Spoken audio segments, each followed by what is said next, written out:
Bismillahirrahmanirrahim. Assalamu alaikum wa rahmatullahi wa barakatuh. Peace be upon you, brothers and sisters. Welcome back to the Muslim Converse channel. Religion is not always an easy thing. For many people, believing in Islam isn't too hard. More difficult than this is practicing Islam and its commandments. This is often where the real struggle lies. However, there's a struggle that we don't see, which put frankly is the most difficult of our struggles. Recall in our last section, we discussed the issue of the nafs that commands us to evil. The duty of a Muslim is to struggle against evil. The hardest evil to fight against is the evil of ourselves. As in the case with the nafs, evil begins from the inside, which everyone must struggle against. Sometimes this evil manifests itself outwardly as well, so if you are evil inside, you may also do evil things on the outside. The evil within and without must be struggled against. This struggle in Islam is called Jihad. Jihad is the sixth item of the Faroo-e-Deen and is one of the most critical religious practices of Islam. In this lesson, we will look at the two kinds of jihad, the major and minor. The major jihad is the internal jihad, and the minor jihad is the external one. O Prophet, encourage the believers to go for jihad. If there are 20 patient ones amongst you, you will overcome 200. Chapter 8, verse 65 of the Holy Quran. Imam Ja'far al-Sādiq said, the Messenger of Allah dispatched a contingent of an army to the battlefront. Upon their successful return, he said, Blessed are those who have performed the minor jihad and who have yet to perform the major jihad. When asked, what is the major jihad? The Prophet replied, the jihad of the self, struggle against self. Jihad literally means struggle. In Islam, it means to struggle for the sake of Allah.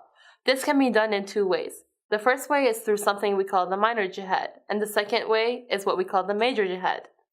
The minor jihad, or al-Jihad al-asghar, is the most well-known kind of jihad because there is so much coverage of it on TV nowadays. The minor jihad is sometimes known as holy war, and it is a means for self-defense. This jihad can also be looked at as an outer jihad or a fighting jihad. Its portrayal in the media, of course, is not really correct, even if some fundamentalist Muslims encourage and stick to this false narrative. First, according to the Prophet Muhammad ﷺ and the Imams of the al-Bayt ﷺ, this fighting jihad is not supposed to be offensive. If you look at the life of the Prophet, there is not a single instance where he went to war with non-Muslims who were at peace with him. The God of Islam is a God of peace. All of his wars were defensive in nature. This kind of defensive jihad was also practiced by the Imams, like Imam Hussein a.s. at Karbala.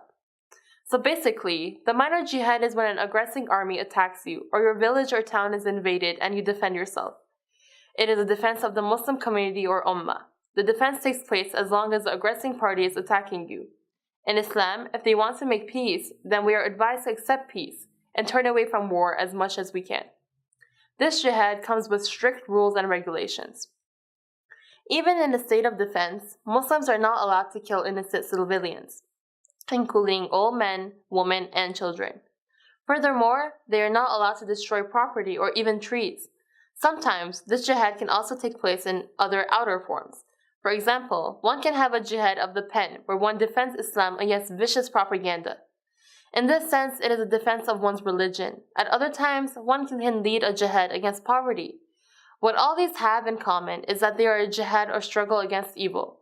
The second form of jihad is called the major jihad, or al-Jihad al-akbar. According to the Prophet Muhammad, this is the most difficult evil to fight for. It is a struggle for one's soul.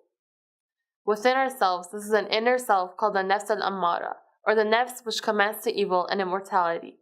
This is in contrast to one's good self that has two levels. The first is the nafs al-lawwāmah, or the reproaching self. This is where we resist our evil thoughts and inclinations.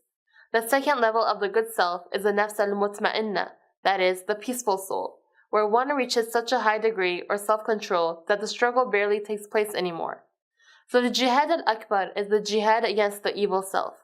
This one is the hardest because it is an ongoing struggle inside our hearts against bad desires and sins, like wanting to lie, gossip, fornicate, being jealous, and etc. Throughout our lives. In this sense, this jihad is a struggle between number one, the divine and angelic powers that we have inside us, which command us to do good, and number two, the satanic forces that want us to follow our bad desires. How does one win this battle though? It sounds like a pretty tough struggle. Remember we had a specific discussion on the nafs previously? Winning this inner battle means winning against our bad habits and developing new and good ones.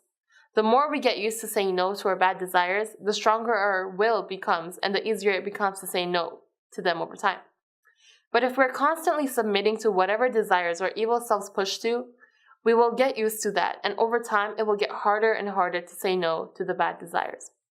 Until next time, thank you for watching. Assalamu alaikum wa rahmatullahi wa barakatuh.